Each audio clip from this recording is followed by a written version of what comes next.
Welcome everyone. Here I am discussing final examination of St. John's High School. So let's start with question number 1. If 4 to the power 2x is equal to 2 to the power minus 5, then find the value of x. We need to find the value of x और यहाँ exponential form given है. Here it is 2 to the power something and यहाँ पे है 4 to the power something. तो इसे भी 2 की पावर बना लेते हैं. 4 can be written as 2 की power 2 and this to the power 2x. This is equal to 2 to the power minus 5. This becomes 2 to the power 4x is equal to 2 to the power minus 5. Since bases are equal, then exponents must be equal. Therefore, 4x is equal to minus 5 and x is equal to minus 5 upon 4. So this is the answer. Question number 2. Write a binomial of degree 35. So we have to write a binomial. Binomial means polynomial should have 2 terms and degree should be 35. Means variable की highest power should be 35. तो variable है x, उसकी highest power is 35. और second term कुछ भी हो सकती है, say constant term 3. So x to the power 35 plus 3 is a binomial of degree 35. Question number 3. What is the perpendicular distance of the point 5, 2 from y-axis? So perpendicular distance from y-axis is x coordinate and x coordinate कितना है? 5. So the perpendicular distance from y-axis is 5 units. So 5 is the answer. Question number 4. Find the coordinates of a point whose abscissa is 5 and which lies on x-axis. तो एक point के coordinates लिखने हैं. Whose abscissa is 5. Abscissa is 5 means x coordinate हमें पता चल गया कितना है 5 and lies on x axis. x axis पर lie कर रहा है means y कोऑर्डिनेट कितना होगा 0. So the coordinates are 5, 0. So this is the answer. Question number 5. Find the value of a is 1, 1 is the point on the line 9ax plus 12ay is equal to 63. So this point lies on this line means ये point इस equation को satisfy करेगा. तो satisfy करा देते हैं. x की जगह put किया 1 तो 9a into 1 plus y की जगह put किया 1 तो 12a into 1 is equal to 63. ये क्या बन गया 21a is equal to 63 और a कितना आ गया 3. So the answer is 3. Question number 6.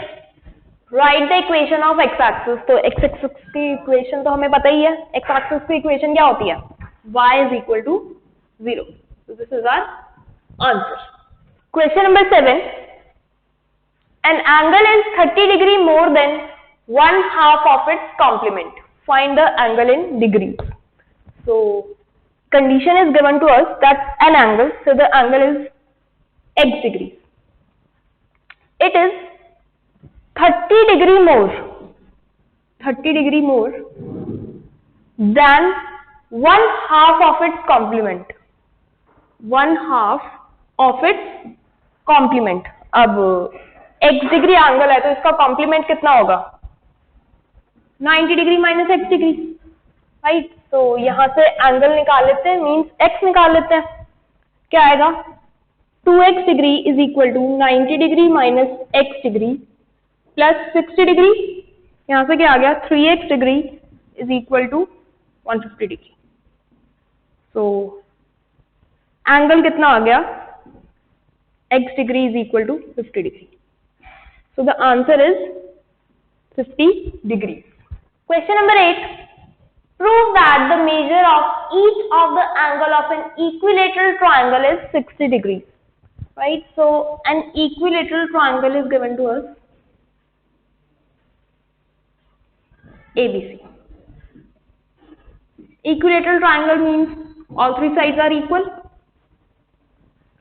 अब हमें प्रूव करना है कि each angle is 60 degree. तो अगर ये दोनों साइड इक्वल हैं तो इनके ऑपोजिट एंगल भी इक्वल मीन्स ये x तो ये भी x. ऐसे ही ये दोनों साइड्स भी इक्वल है तो इनके ऑपोजिट एंगल्स भी इक्वल. ये x तो ये भी x.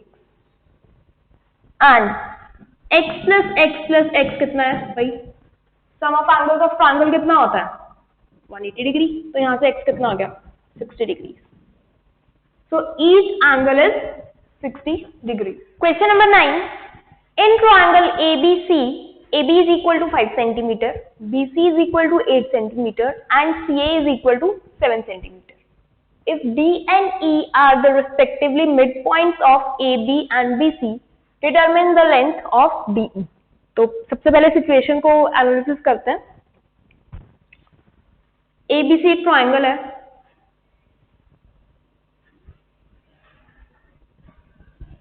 ABC, जिसमें AB लेंथ है 5 centimetre, BC is 8 centimetre and CA is 7 centimetre. If D and E are respectively the midpoints of AB, AB का midpoint D and E is the midpoint of BC. This is E. Determine the length of DE. ये length हमें find करनी है। अब दिख रहा है भाई एक ट्राइंगल है, उसमें दो साइड्स के मिड पॉइंट दिए हुए हैं।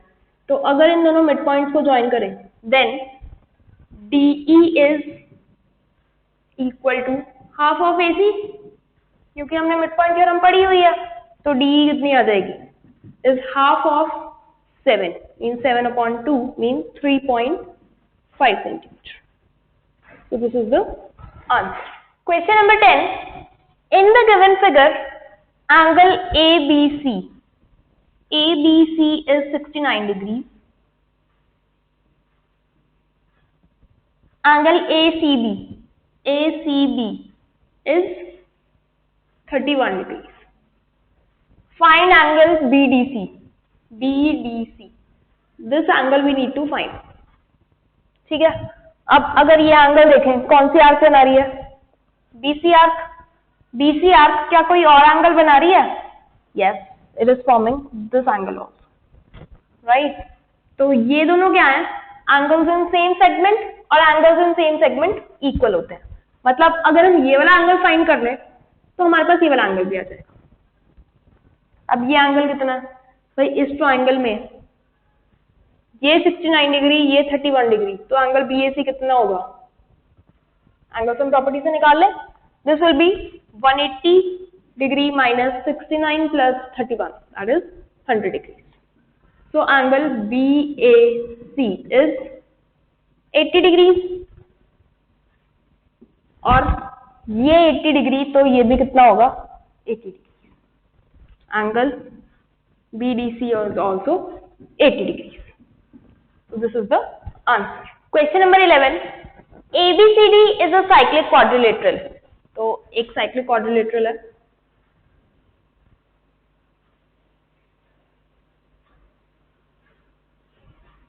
ABCD.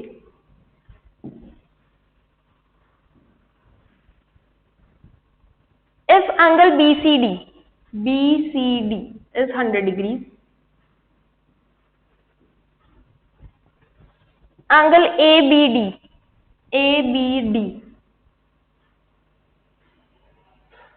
is 70 degrees. Find angle ADB, ये वाला एंगल फाइंड करना। तो अब ये वाला एंगल इस ट्राइंगल में आ रहा है, इन ट्राइंगल ABD। इस ट्राइंगल में ये पता है 70 डिग्री, क्या ये पता है हमें? बिल्कुल। क्यों?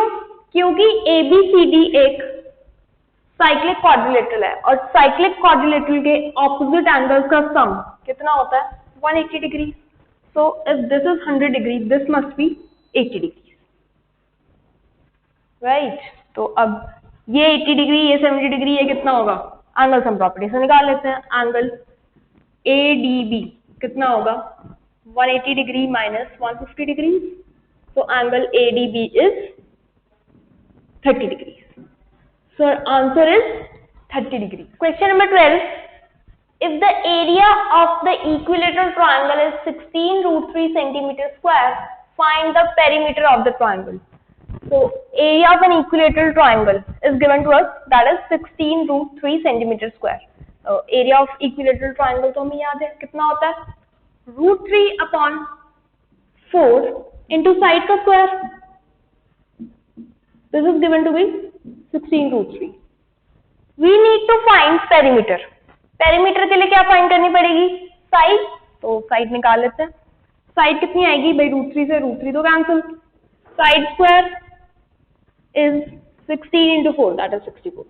तो साइड कितनी आ गई, साइड इज 8 सेंटीमीटर. साइड 8 है तो पेरीमीटर कितना होगा, perimeter is 3 into 8, that is 24 centimeter. So our answer is 24 centimeter. Question number 13.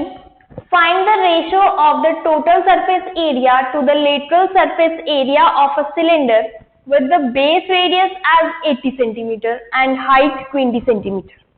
So we have to find the ratio of what?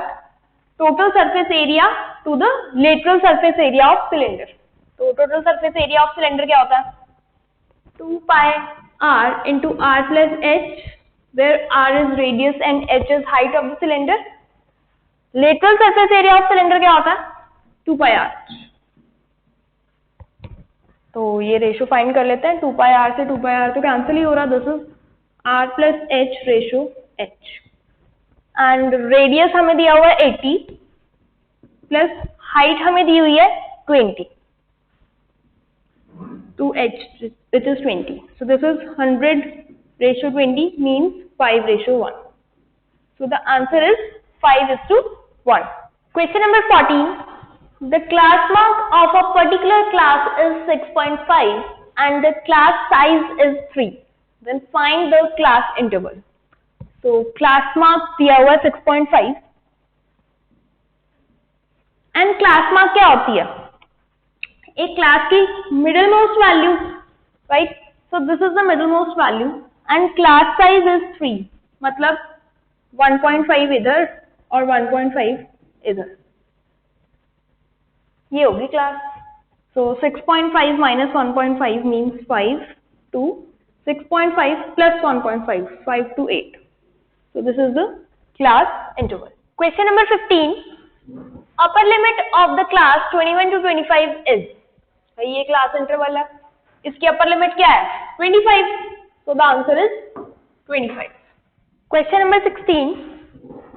The record of a weather station shows that out of the past 250 consecutive days, its weather forecasts were correct 175 times. What is the probability that it was not correct on a given day? Right? So we have to find the probability of an event. And probability of an event क्या होती है?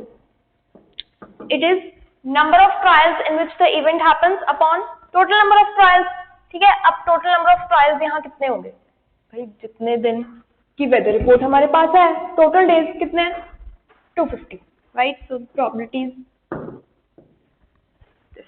ठीक है. Number of trials in which the event happens, मतलब कितने दिन weather report was not correct. Incorrect कितने दिन है, 250 डेज टोटल है, 175 टाइम्स करेक्ट थी, तो नॉट करेक्ट कितने बार होगी, 250 minus 175, that is 75 days. ठीक है, तो number of trials in which the event happens is 75.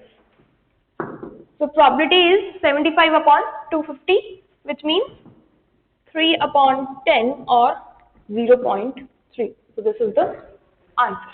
Question number 17 is case study based 1. A telephone directory is a listing of telephone subscribers in a geographical area. Amit, a student of class 9th, has a telephone directory. On one page, there are 150 numbers. The frequency distribution of their unit digits is given below. One of the numbers is chosen at random from the page. So the first question is probability that the unit digit of the chosen number is less than 3 is.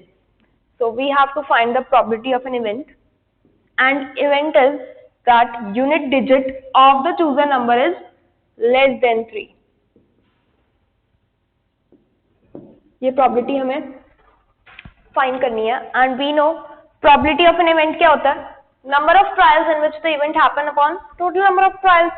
ठीक है, तो total number of trials यहाँ पे कितने होंगे भाई, जितने एक पेज पे नंबर्स हैं, और कितने नंबर्स हैं 150, राइट। तो टोटल नंबर ऑफ ट्रायल्स हमें पता चल गया कितने हैं 150 and number of trials in which the event happen, मतलब वो कितने नंबर है जिसका यूनिट डिजिट लेस देन 3 है, यूनिट डिजिट ये रहे लेस देन 3 से कम, मतलब 0 हो सकता है, 1 हो सकता है और 2 हो सकता है। ठीक है, वो कितने नंबर्स हैं 10 + 20 + 15, क्या आ गया 45/150, that is 3/10. So the probability is 3/10 means the correct answer is option 1. Next question, probability that the unit digit of the chosen number is less than 4 is. So probability that the unit digit is less than 4 कितनी होगी भाई, total number of trials हमें पता है 150 है, number of trials in which the event happen, मतलब unit digit 4 से कम, किस किस में आई है 4 से कम, इन 0 हो सकती है, 1 हो सकती है, 2 हो सकती है, 3 हो सकती है, तो ये क्या हो गया 10 + 20 + 15 + 10, 10 + 20 + 15 + 10, this is 55/150 means 11/30. So the correct answer is option 2. Next question, probability that the unit digit of the chosen number is 3 is. So probability that the unit digit is 3 क्या होगी भाई, टोटल नंबर ऑफ ट्रायल्स हमें पता है 150, number of trials in which the unit digit is 3 कितने number of trials में आ रहा है 10, so the probability is 10/150 which means 1/15, so the correct answer is option 3. Next question, probability that the unit digit of the chosen number is greater than 8 is. So the probability that chosen number has unit digit greater than 8.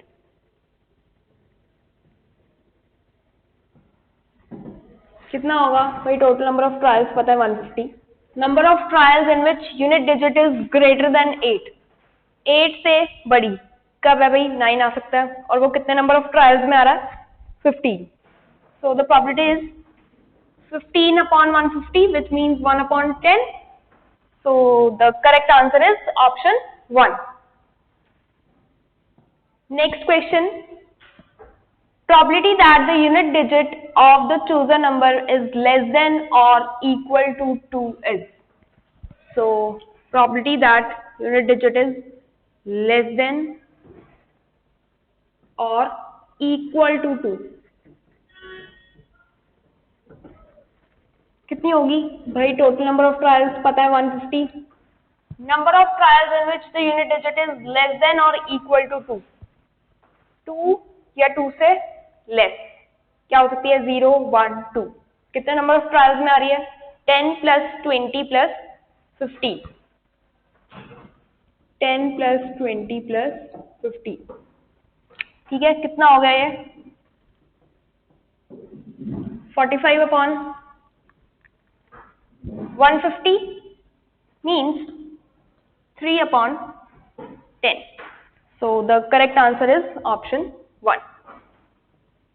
Question number 18 is case study second.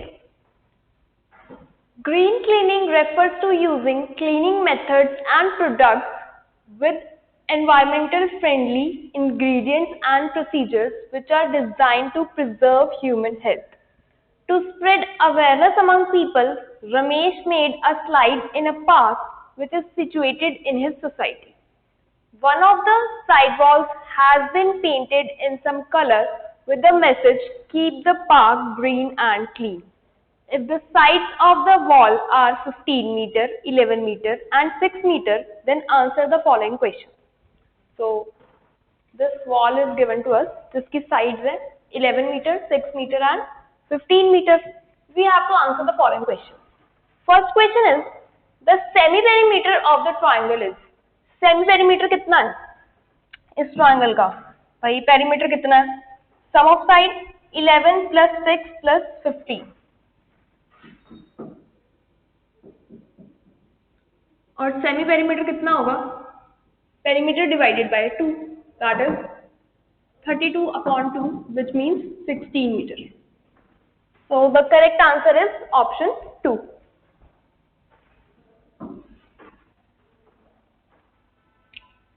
Next question, the type of triangle given in the question is. ये कौन C triangle है? सारी side different है ना, कोई भी side equal नहीं है, तो ट्राइंगल कौन सी हुई? इक्विलेटरल नहीं हुई, आइसोसेलेस नहीं हुई, स्केलिंग. और राइट एंगल के बारे में कोई इन्फॉर्मेशन है? भाई पाइथागोरन ट्रिपलेट नहीं बन रहे, तो डेफिनेटली राइट एंगल भी नहीं है, तो ट्राइंगल कौन सी हुई? Scalene triangle. Means the correct answer is option 2. Next question, area of the wall in metre square is. So area of wall find करना. एरिया ऑफ वॉल कैसे निकालेंगे? क्रॉस फॉर्मूला से. सो एरिया कितना आएगा? It is positive square root of semi perimeter. Semi perimeter अभी calculate किया था, that is 16 into 16 - 11, that is 5 into 16 - 6, that is 10 and 16 - 15, that is 1. Right, तो 16 ऑलरेडी एक परफेक्ट स्क्वायर है. 10 को लिख लेते हैं 2 इंटू 5. क्या आ जाएगा एरिया? 16 का स्क्वायर रूट 4 इंटू 25 का square root 5 into √2, that is 20√2 metre square. Right, so the correct answer is option 2. Next question, the length of altitude to side 15 metre is. Length of altitude निकालनी है 15 metre side पे. Means base of triangle हमें लेना है 15 metre. ठीक है, length कैसे निकालेंगे ऑल्टीट्यूड की? भाई ऑल्टीट्यूड कहाँ यूज होता है? लेंथ ऑफ ऑल्टीट्यूड यूज होती है एरिया के फॉर्मूला में, और एरिया हमें पता है 20√2. So area is, we know that, half into base into altitude. Right, area है 20√2, this is equal to half. Base हमें लेना है 15 एंड ऑल्टीट्यूड हमें फाइंड करना. तो यहां से ये कैंसिल होगा. ऑल्टीट्यूड कितना आ जाएगा? It is 8/3√2 metre. Right, so the correct answer is option 3.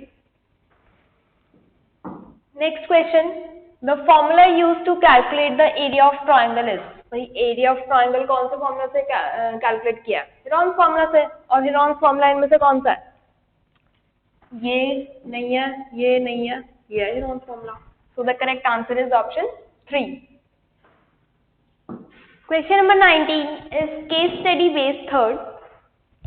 In countries like Australia and New Zealand, temperature is measured in Fahrenheit, whereas in India it is measured in Celsius. The linear equation that converts Fahrenheit to Celsius is as follows. So this conversion is given to us that degree Fahrenheit is equal to 9/5 degree Celsius plus 32.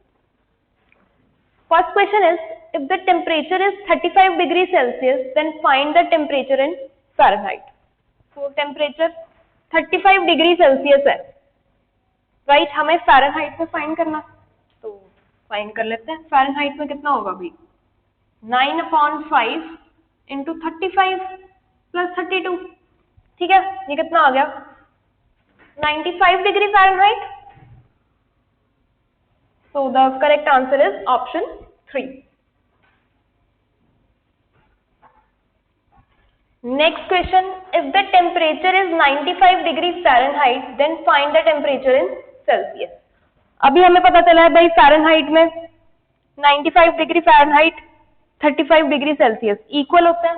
ठीक है, तो 95 degree Fahrenheit किसके equal होगा? 35 degree Celsius. Means the correct answer is option 3. Right. Next question. 0 degree Celsius can be represented on Fahrenheit scale as. अब temperature है 0 degree Celsius, means सी की जगह रखेंगे 0. फ़ारेनहाइट कितना आ गया? 32. Means the temperature is 32 degree Fahrenheit. Means the correct answer is option 1. Next question. Which of the following is true? तो check करते हैं. -40 degree Fahrenheit is equal to 40 degree Celsius. देख लेते हैं यहाँ पे है कि नहीं. भाई सेल्सियस की जगह डाला 40 डिग्री और फ़ारेनहाइट की जगह -40 डिग्री. तो जब यहाँ पे डाला 40 डिग्री तो क्या आया? 9/5 इंटू 40 प्लस 32. अब डेफिनेटली ये माइनस में तो नहीं आएगा, ये भी पॉजिटिव क्वांटिटी है, ये भी पॉजिटिव क्वांटिटी है, तो ये ऑप्शन तो इनकरेक्ट है.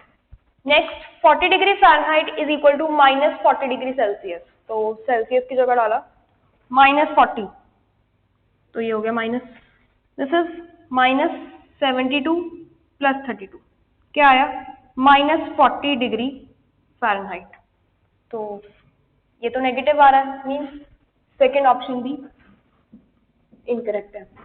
Third, -40 degree Fahrenheit is equal to -40 degree Celsius. तो जब हमने -40 डिग्री सेल्सियस डाला तो आंसर क्या आ रहा है? -40 degree Fahrenheit. Means third option क्या हो गई? Correct. Means the correct answer is option 3. Next question. The above relation can be written as. तो इस रिलेशन को देखते हैं कैसे लिख सकते हैं. एक्स और वाई के टर्म्स में लिखना है. तो फ़ारेनहाइट को मान लिया x is equal to 9/5, degree Celsius को मान लिया y प्लस 32. तो ये क्या आ गया? 5x is equal to 9y plus 160. Right. अब ये कौन सा ऑप्शन है? Option 2. So the correct answer is option 2. Question number 20 is case study 4.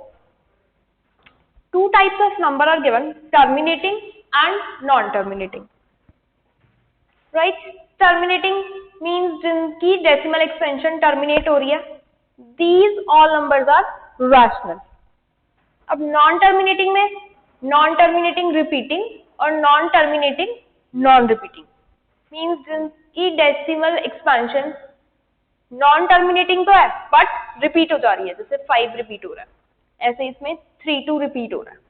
So these are also rational numbers. And जिनकी decimal expansion non terminating and non repeating है, those are irrational numbers. Right. So we have to answer the following questions. First is -5 plus 2√5 minus √5 is. तो इसको हम लिख सकते हैं -5 plus √5. Right. अब √5 एक इरैशनल नंबर है और -5 एक रैशनल नंबर है, और इन दोनों का सम क्या होगा? Irrational number. So the correct answer is option 1. Next question. Which of the following is an irrational number. अब इरैशनल नंबर कौन से होते हैं? जिनकी डेसिमल एक्सपेंशन कैसी होती है? Non terminating non repeating. तो ऑप्शन वाइज चेक करते हैं. फर्स्ट, ये तो टर्मिनेट हो गई, मीन्स ये क्या है? रैशनल. इसमें नॉन टर्मिनेटिंग है बट रिपीट हो रही है, तो ये भी rational. Next, non terminating but repeating, तो ये भी rational. Next, non terminating and non repeating, मतलब ये कैसा नंबर है? Irrational number. So the correct answer is option 4. Right. So next question, pi is. Pi हमें पता है डेसिमल एक्सपेंशन कैसी है? Non terminating and non repeating, मतलब पाई क्या है? Irrational number. So pi is an irrational number. Means the correct answer is option 1. Next question, 0.2555 and so on is equal to. So इसकी decimal expansion कैसी है? Non terminating but repeating. तो ये एक rational number है और हमें rational number को P अपॉन Q फॉर्म में लिखना है। तो लिखते हैं let the number is x, this is equal to and so on. ठीक है, सबसे पहले क्या करते हैं भाई, डेसिमल के पीछे सिर्फ रिपीटिंग डिजिट्स को छोड़ते हैं। तो उसके लिए क्या किया, मल्टीप्लाई दिस बाय 10, तो 10x is equal to 2.555 and so on, right. अब इस पोर्शन को हटाना है, उसके लिए अगेन मल्टीप्लाई बाय 10 इसको, तो क्या आएगा 100x is equal to 25.555 and so. अब ये कैसे हट सकता है, अगर मैं इसको इसमें से माइनस कर दूं तो क्या आएगा 100x minus 10x that is 90x is equal to 23। तो x क्या आ गया 23 अपॉन 90, मतलब p बाई क्यू फॉर्म में क्या आ गया ये 23 upon 90 means the correct answer is option 2। Next question, between any two rational numbers there is, भाई अब कोई भी दो रैशनल नंबर्स ले लो, उनके बीच में इनफाइनाइटली मेनी इरैशनल नंबर्स आ सकते हैं। सो the correct answer is option 3। Question number 21, coordinates of points A and B are A minus 2,4 and B minus 5,5.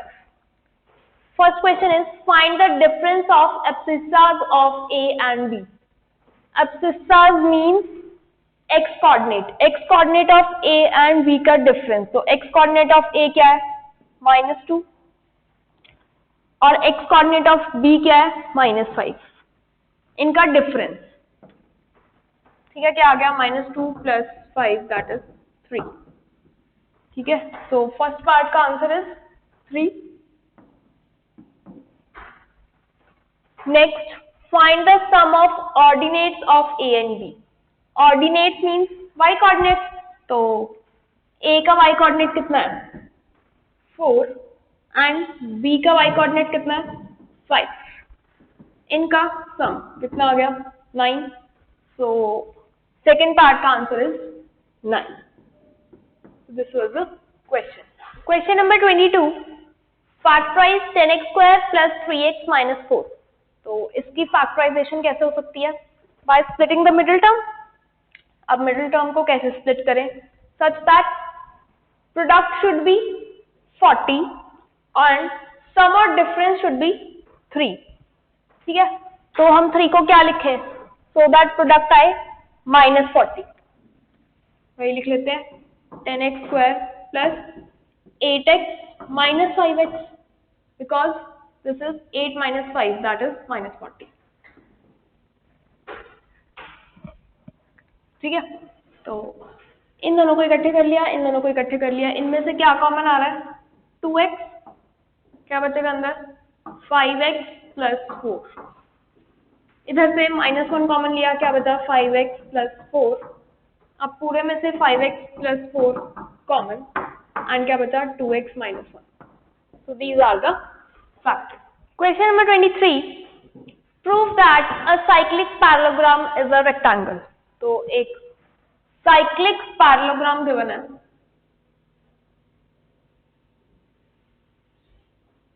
this is parallelogram ABCD and this is cyclic। We have to prove that it is a rectangle। तो rectangle proof करने के लिए क्या करना पड़ेगा भाई, एक angle 90 degree proof कर देते हैं। एक पैरेललोग्राम जिसका एक एंगल 90 डिग्री है is a rectangle.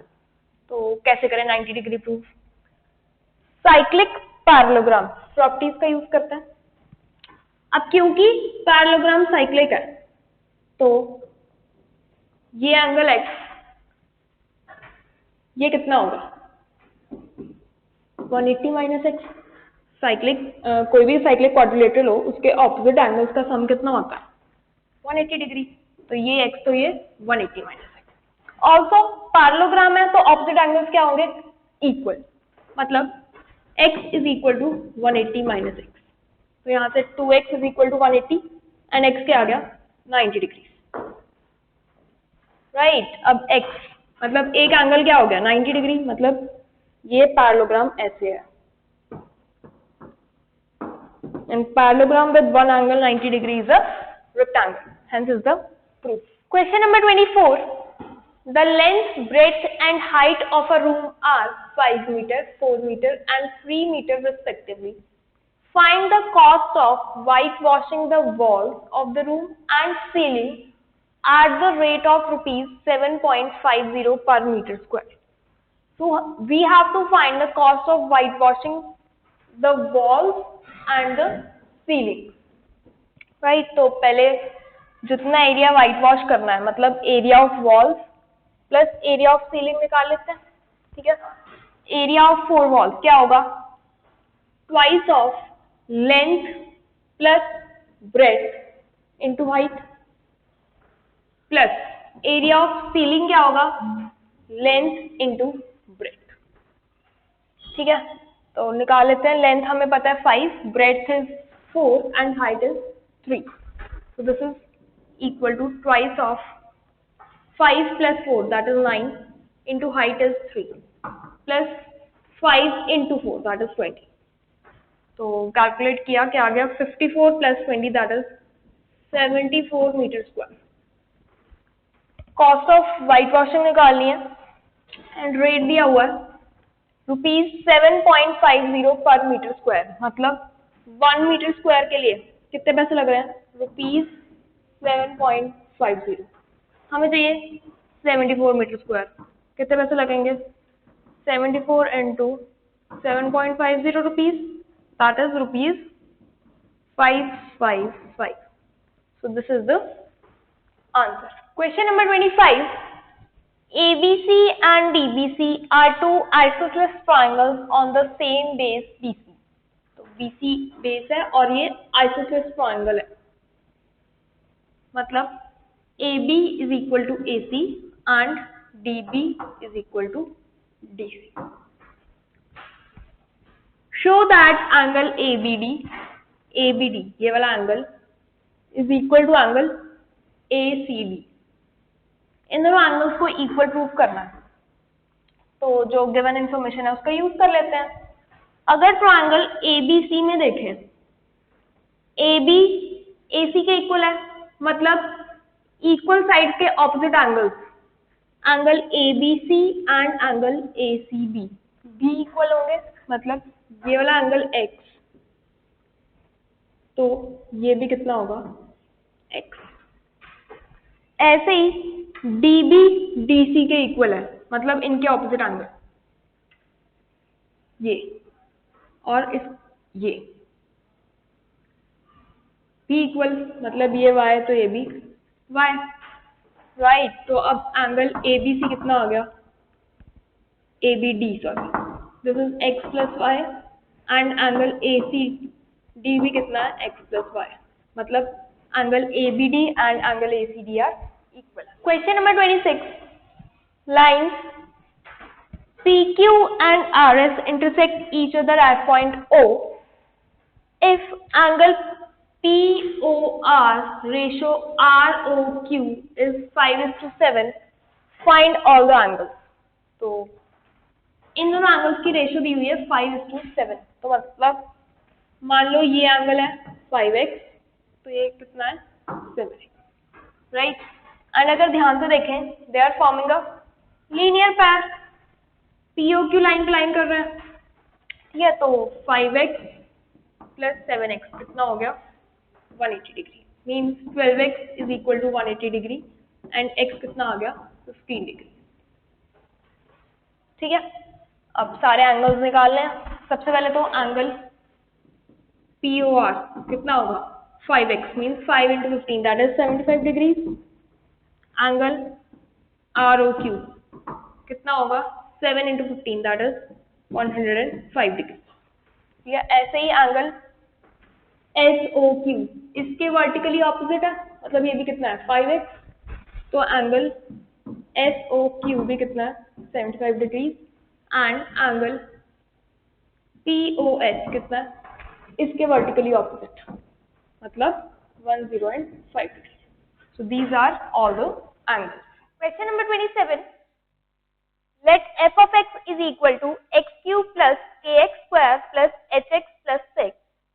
Find the values of h and k so that x plus 1 and x minus 2 are factors of f of x. तो यहाँ पे x plus 1 और x minus 2 लीनियर फैक्टर्स हैं और factor से क्या याद आता है? Factor theorem. फैक्टर थ्योरम क्या कहती है? That if x minus a is a factor of polynomial p of x, then p of a is equal to 0.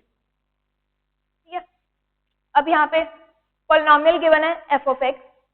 पहला फैक्टर क्या है? x plus 1. x plus 1 factor है f of x का, मतलब f of minus 1 is equal to 0. ऐसे ही x minus 2 is also a factor, मतलब f of 2 is equal to 0. ठीक है. अब f of minus 1 is equal to 0, तो x की जगह पुट कर देते हैं -1. क्या आएगा? -1 plus k minus h plus x is equal to 0. यहाँ से क्या आ गया? k minus h is equal to -5. ऐसे ही f of 2 इज इक्वल टू 0, x की जगह पुट किया 2, क्या आ गया? 8 plus 4k plus 2h plus 6 is equal to 0. यहाँ से क्या आ गया? 2k plus h is equal to -. अब k और h की वैल्यू फाइंड करनी है, तो यहाँ से k की वैल्यू निकाल लेते हैं. k की वैल्यू क्या है? h minus 5. यहाँ पुट की, क्या आ गया? Twice of h minus 5 plus h is equal to -7. क्या है यहाँ से? 3h minus 10 is equal to -7. h क्या आ गया? 1. h 1 आया तो k क्या आ गया? -2. So these are the values of h and k. Question number 28. If a and b are both rational numbers and 5 plus 2 root 3 upon 7 plus 4 root 3 is equal to a minus b root 3, find the values of a and b. तो यहाँ से a और b की values निकालनी है और ये equal है. ठीक है. तो इसको भी इसी फॉर्म में लिख लेते हैं. कैसे लिखेंगे? डिनोमिनेटर को रैशनलाइज करके.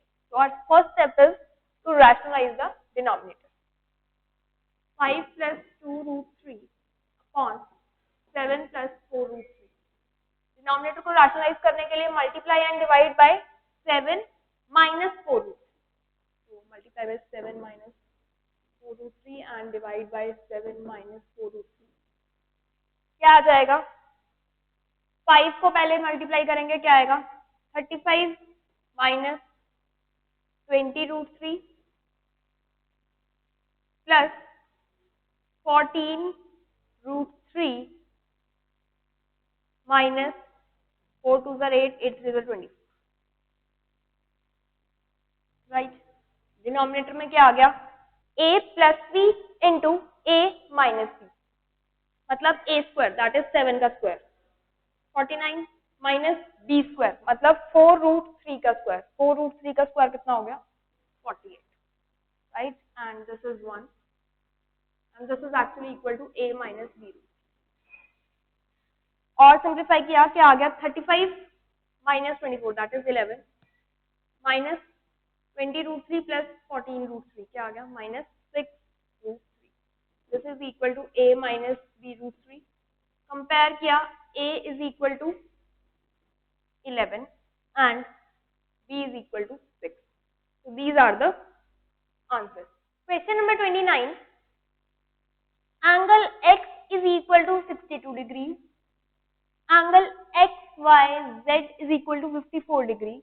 If YO and ZO are the bisectors of angle XYZ and angle XZY respectively of triangle XYZ, find OZY and YOZ. Right, so it is given that these are the bisectors. अब ये bisector है OZ इस angle का, तो ये Y तो ये भी Y. राइट. सबसे पहले हमें निकालना है OZY, मतलब हमें Y की वैल्यू निकालनी है. निकालते हैं. कैसे निकाल सकते हो भाई? इस ट्राइंगल में एंगल सम प्रॉपर्टी लगा देते हैं। क्या होगा 62 degree plus 54 degree plus 2y is equal to 180 degree, angle sum property of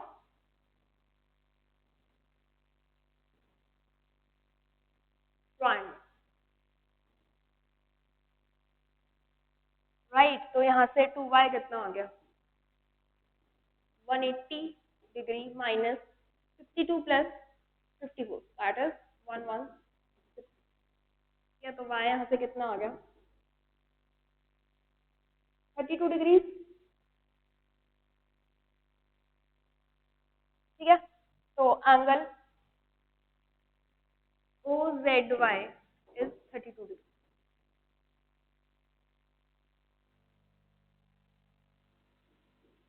next we have to find angle YOZ। अब YOZ इस ट्राइंगल में आ रहा है, ये 32 और ये भी तो बाइसेक्टर है, तो ये कितना होगा 27 डिग्री, ठीक है। तो angle YOZ plus 27 degree plus 32 degree is equal to 180 degree. तो एंगल YOZ कितना आ जाएगा 121 डिग्री। तो these are the answers. Question number 30. In an isosceles triangle ABC with AB is equal to AC, D and E are points on BC such that BE is equal to BC. Show that AD is equal to AE. ठीक है। अच्छा, अब given है that AB is equal to AC, मतलब angle B angle C के equal, why angle is opposite to the equal side of a triangle. तो हमें proof करना है AD को AE के इक्वल। तो कॉन्ग्रुएंसी की हेल्प ले लें। कॉन्ग्रुएंसी की हेल्प लेने के लिए देखते हैं ये कौन सी ट्राइंगल का पार्ट है। AD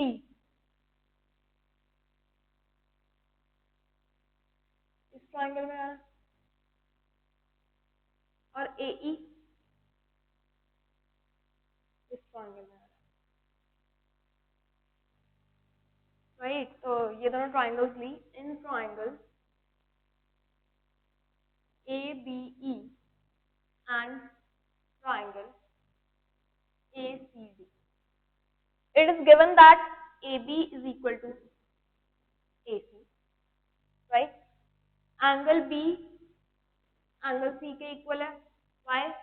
Angles opposite to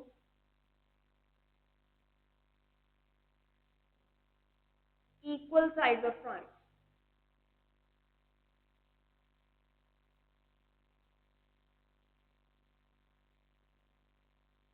और साथ में गिवन है that BE is equal to CD.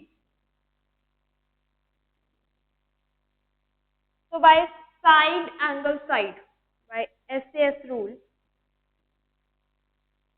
triangle ABE किसके कॉन्ग्रुएंट हो गई? Triangle ACD। दोनों ट्राइंगल्स कॉन्ग्रुएंट है तो उनके कॉरेस्पॉन्डिंग पार्ट भी इक्वल, मतलब AD is equal to AE.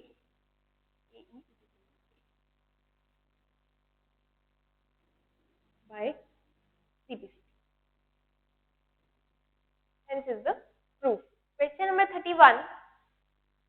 Prove that the angle subtended by an arc at the center is double the angle subtended by it at any point on the remaining part of the circle. So, very important theorem. एक circle है with centre O से,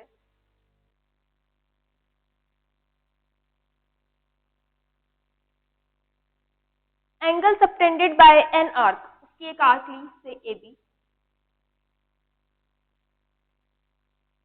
angle subtended at the centre, centre पे angle बनाया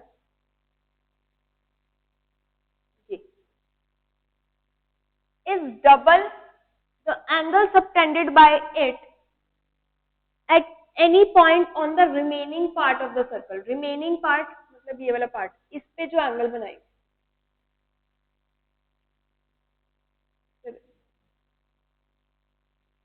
we need to prove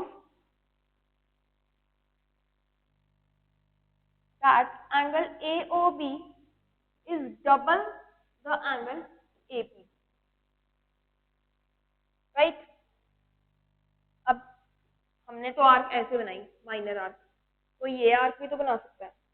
कौन सी? Semi circle वाली।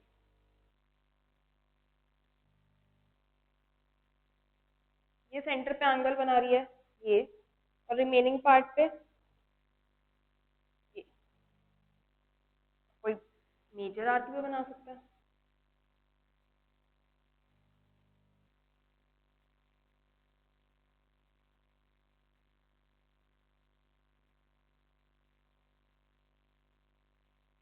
Major arc centre पे angle बना रही है, रिफ्लेक्स एओबी, और रिमेनिंग पार्ट पे बना रही है एपीबी, राइट? हमें प्रूफ करना है कि सेंटर वाला एंगल रिमेनिंग पार्ट वाले के डबल है। तो कैसे करें? एक इस एंगल पे जाना है और एक इस एंगल पे। कैसे जाए? ऐसे तो नहीं पता चल रहा। इसके लिए एक कंस्ट्रक्शन करते हैं।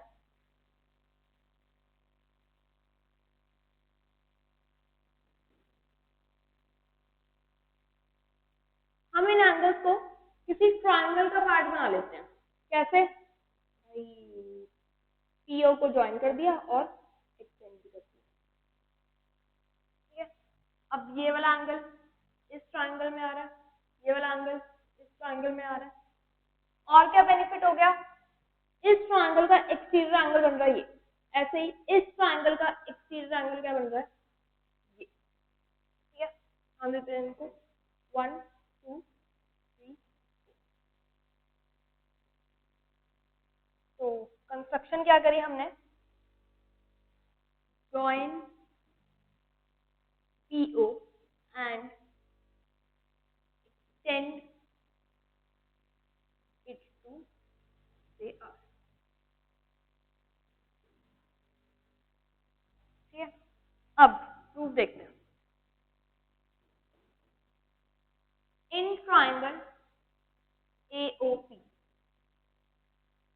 इस ट्रायंगल में अगर देखें ये एक्सटीरियर एंगल है, तो एक्सटीरियर एंगल किसके इक्वल होगा? Sum of interior opposite angles, right? Exterior angle property. अब ये तो पता है हमें एंगल 1, क्या हमें ये पता है भाई अगर ये 1 है तो ये भी क्या होगा 1? क्यों? क्योंकि OP और OA radius of the circle है, तो डेफिनेटली क्या होंगे? देयरफॉर इनके ऑपोजिट एंगल्स भी इक्वल। मतलब हमारे पास क्या आ गया? Angle 3 is equal to angle 1 plus angle 1, मतलब angle 3 is equal to twice of angle 1। ऐसे ही पूरा एंगल चाहिए ना, मतलब 2 भी निकालना पड़ेगा। इन ट्रायंगल OBP देखते हैं।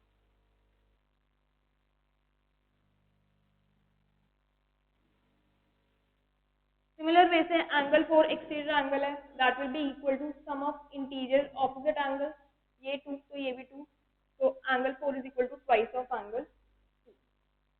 अब हमें तो 1 + 2 चाहिए, 3 + 4 चाहिए, तो इन दोनों को क्या कर देते हैं? ऐड। तो angle 3 plus angle 4 is equal to twice of angle 1 plus angle 2।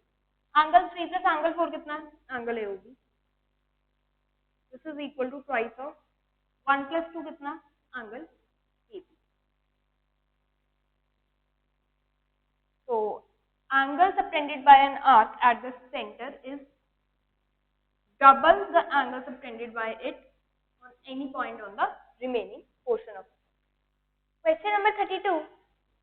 Construct a triangle ABC in which BC is equal to 8 cm, angle B is equal to 45 degrees and AB minus AC is equal to 3.5 cm. So let's do the construction. कैसे करते हैं भाई? सबसे पहले दिया हुआ BC base बना लेते हैं इसे। BC 8 centimetre,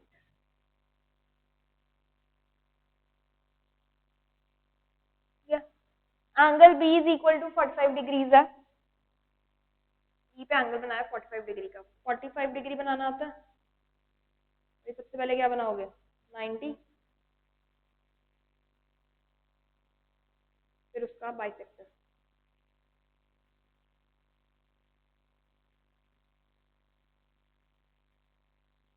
this is 45 degree. ठीक है, अब हमें चाहिए ए। जैसे ही ए मिला ट्रायंगल कंप्लीट हो जाएगी। ठीक है, अब ए कैसे ढूंढे?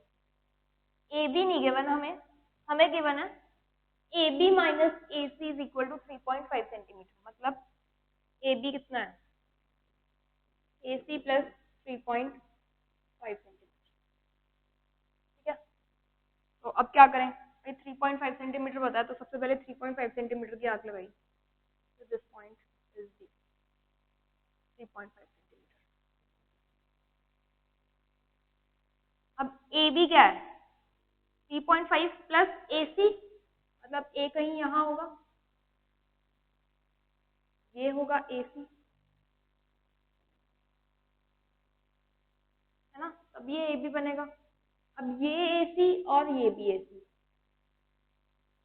मतलब ये डिस्टेंस और ये डिस्टेंस, मतलब एक ऐसा पॉइंट है which is equidistant from B and C. अब point equidistant from D and C कहाँ मिलेगा? On the perpendicular bisector of D C. तो डी सी का परपेंडिकुलर बाइसेक्टर बनाते हैं। परपेंडिकुलर बाइसेक्टर बनाने के लिए कंपास यहाँ पे रखी, आर्क लगाई, उतनी खुली रखी, यहाँ पे रख के एक और आर्क लगाई।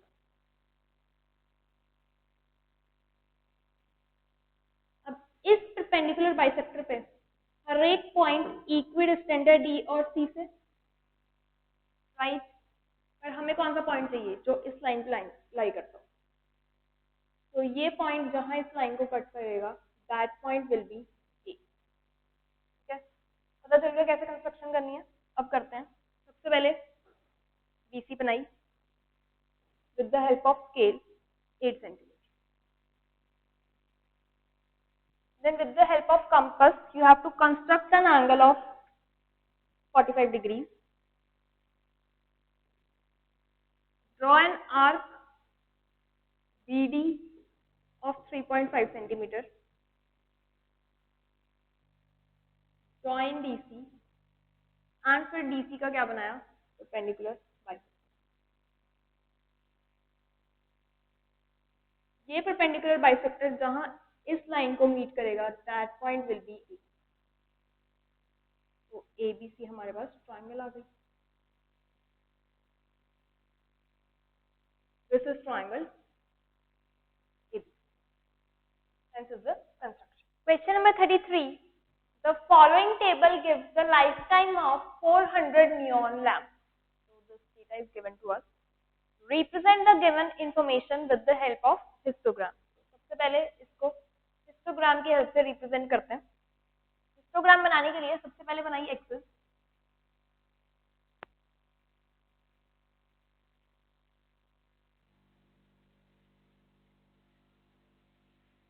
Right? This is 0। X axis पे बना रहे हैं lifetime of lamp in hours, and Y axis पे है number of lamp.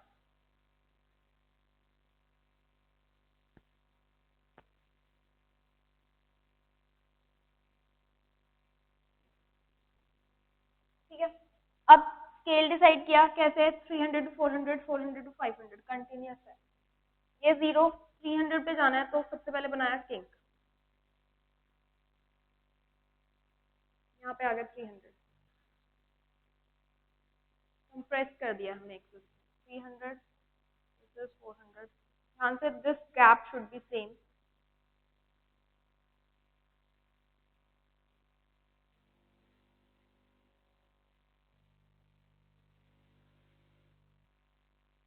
Five hundred,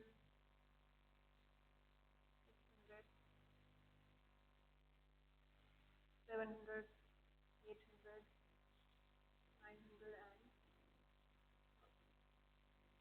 आगे जाने की जरूरत नहीं। ऐसे ही वाई एक्सिस पे नंबर ऑफ लैम्प्स के लिए स्केल डिसाइड करते हैं। 14, 56, 60, 86, 74, 62, 48। क्या स्केल लें? 10 का ले लेते हैं, दिस इज 0, 10, 20, 30, 40, 50, 60, 70, 80, 90, इससे आगे जाने की जरूरत नहीं है। So this is the scale.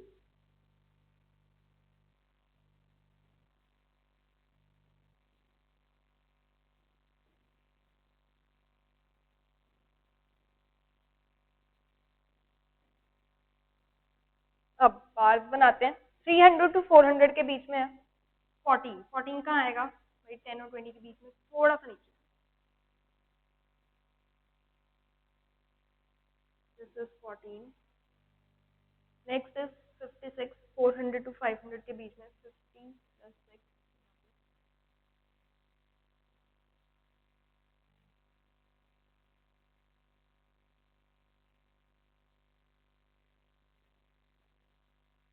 Next is 500 to 600 के बीच में पूरा पूरा 60,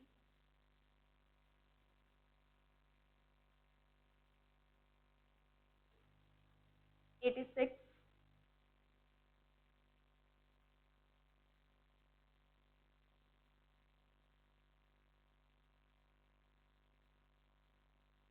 74,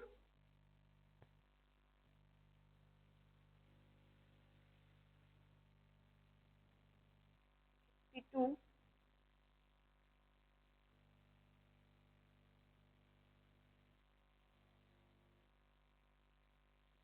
and 48।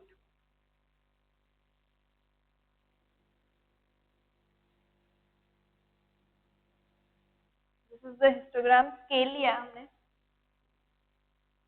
एक्स एक्सिस पे क्या है, 1 unit is equal to 100 hours, and Y axis पे क्या है, 1 unit is equal to 10 number of lamps. So this is the histogram. Next part is how many lamps have a lifetime of more than 700? 700 से ज़्यादा lifetime कितने lamps की है, 74 plus 62 plus 48. This is equal to 184. So 184 lamps has lifetime of 700 or more than 700 hours. This is the question. Question number 34. The taxi fare in a city is as follows. For the first kilometer, the fare is rupees 8, and for the subsequent distance, it is rupees 5 per kilometer.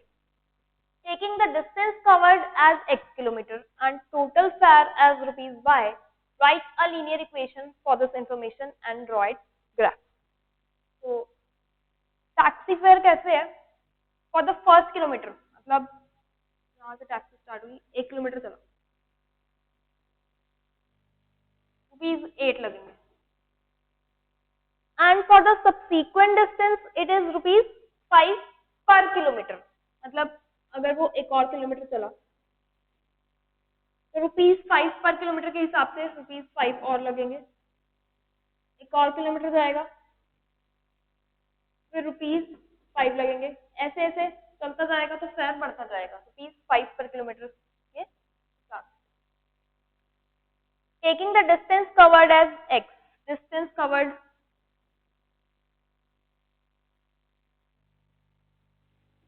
x kilometre है, and total fare is rupees y।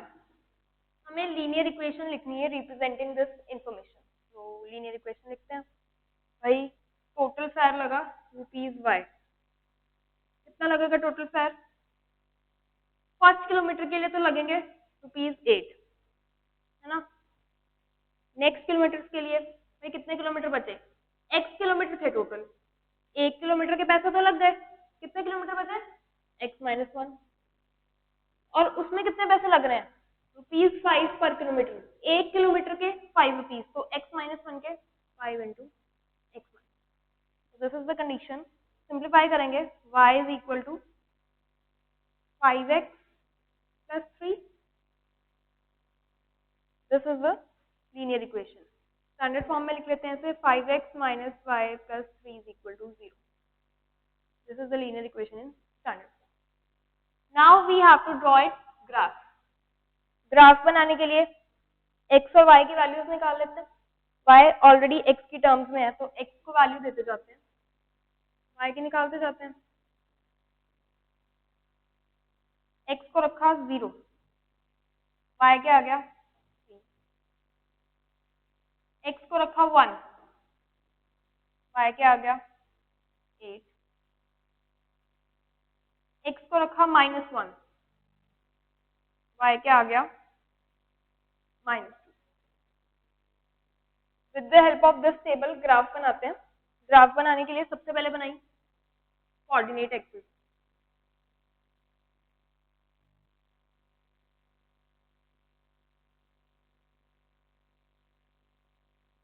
This is the x axis, this is the y axis,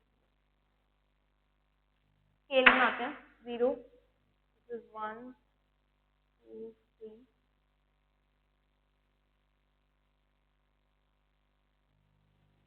-1 -2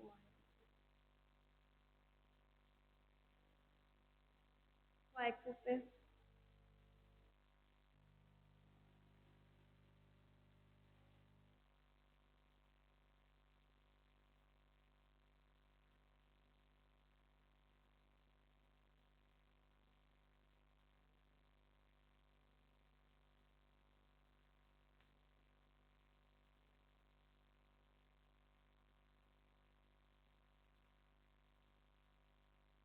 one two three four five six seven eight -1 right, first point is x0 y3, फिर x1 y8, x -1 y minus, इन points को join कर दिया।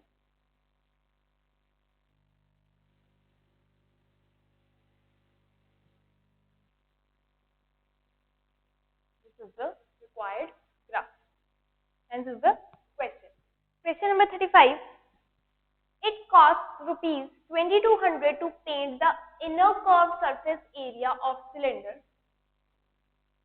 vessel 10 meter deep. If the cost of painting is at the rate of rupees 20 per meter square, find firstly the inner curved surface area of the vessel. Inner curved surface area निकालना है और क्या क्या information given है, that cost of painting inner curve surface area कितनी है, rupees 2200, ठीक है। और ये भी दिया है रेट रुपीज 20 पर मीटर स्क्वायर, मतलब 1 मीटर स्क्वायर के लिए रुपीज 20, मतलब रुपीज 20 में 1 मीटर स्क्वायर पेंट हो जा रहा है। इनर कर्व सरफेस एरिया के लिए कितने पैसे लग रहे हैं, रुपीज 2200। तो देख लेते हैं इनर कर्व सरफेस एरिया, 2200 में कितना एरिया पेंट होगा भाई, 2200 upon 20, that is 110 metre square. तो the inner curve surface area of vessel कितना हो गया, 110 metre, right. Next we have to find capacity of the vessel. Capacity of the vessel क्या होगी, volume of cylindrical vessel, volume of cylindrical vessel is pi radius का square into height, right। अब height हमें पता है that it is 10 meter deep, radius हमें find करना पड़ेगा। radius कैसे find करें, curved surface area तो अभी निकाला है, उसकी हेल्प से find कर लेते हैं। curved surface area of cylindrical vessel क्या होता है, 2 pi radius into height, this is equal to 110। तो 2 into 22 upon 7, रेडियस हमें फाइंड करना है, हाइट हमें पता है 10, दिस इज 110, क्या आ गया यहाँ पे, radius is 7 upon 4 centimetre, radius आ गया तो वॉल्यूम निकाल लेते हैं, क्या होगी 22 upon 7 into 7 upon 4 into 7 upon 4 into 10. So this cancels out.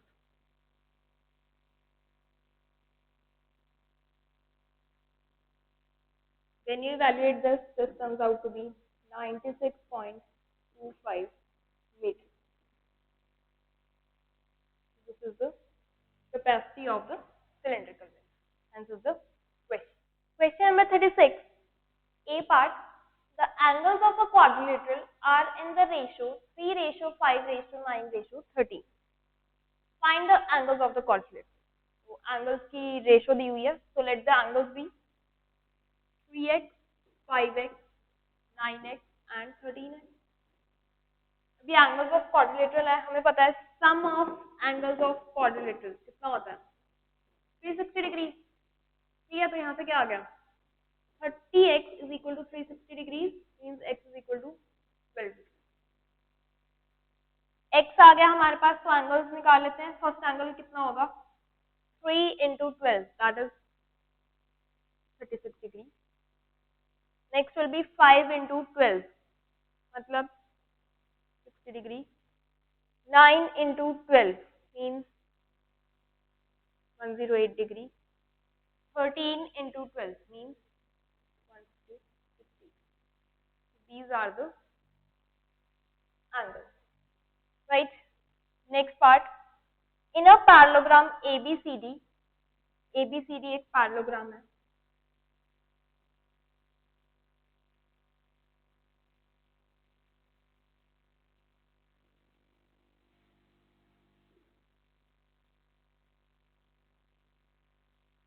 E and F are the midpoints of sides AB and CD respectively.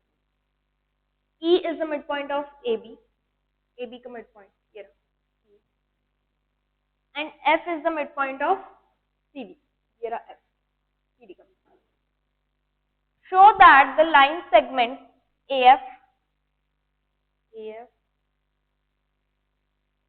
and EC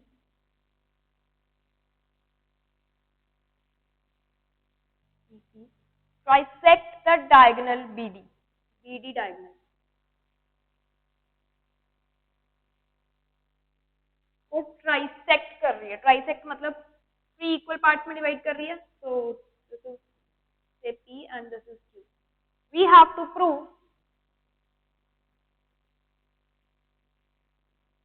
DP is equal to PQ is equal to P.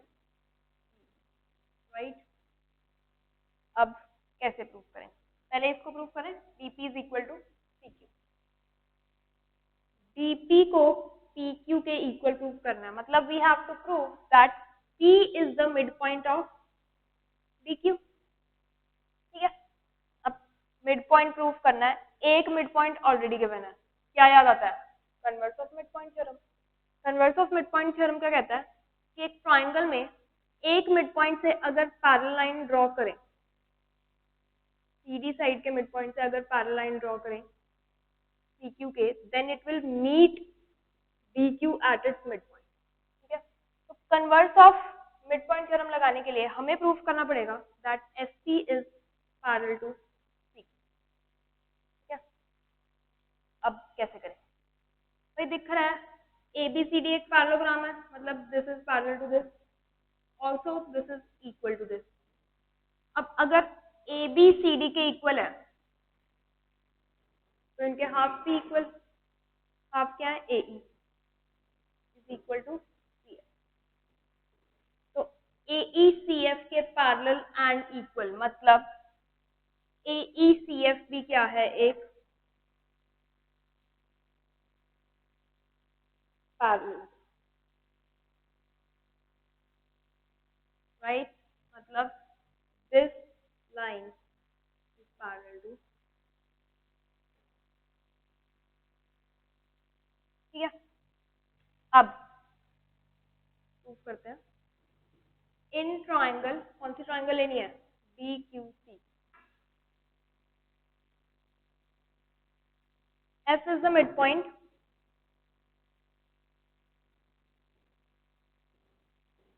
of CD and FP parallel to PQ. क्यों भाई? अगर पूरी side parallel है तो उनके parts भी तो parallel. Yes, therefore by converse of midpoint theorem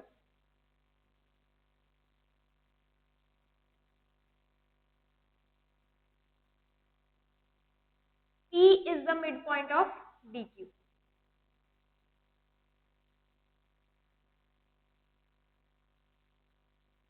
Therefore DP is equal to P. एक पार्ट हो गया। अब हमें प्रूफ करना है PQ is equal to QB। PQ को QB के इक्वल प्रूफ करने के लिए क्या करेंगे, ये ट्राइंगल ले लें, इस ट्राइंगल में E मिड पॉइंट गिवन है AB का and this is parallel to this, therefore definitely Q is the midpoint of PB. So in triangle ABC, similarly PQ is equal to Q. तो यहाँ से हमारे पास क्या आ गया, DP is equal to PQ is equal to QB. Hence diagonal BD is trisected by AF and C. Hence is the proof. So this was the last question. Paper is done here.